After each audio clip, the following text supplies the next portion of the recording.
Good afternoon, everyone. My name is Alexander R. Elardo, and this is our activity recitation for CDIN 1. And today I will be explaining exclusionary rule as well as the fruit of the poisonous tree doctrine.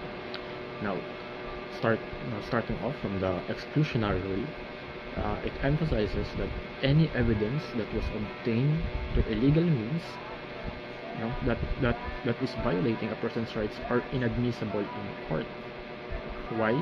Because if the police officer intimidates, use physical harm to produce an evidence from that person, it actually violates their constitutional rights.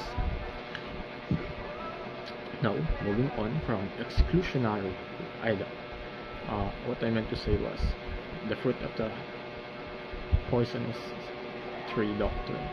Now, the fruit of the poisonous tree doctrine is actually an extension of exclusionary rule. Now we have to remember the exclusionary rule.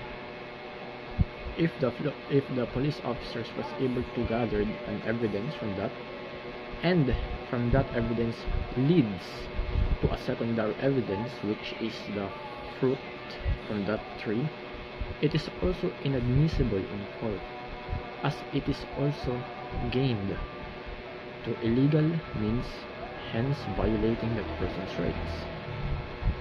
And that is why it is important to interrogate someone accordingly and lawfully.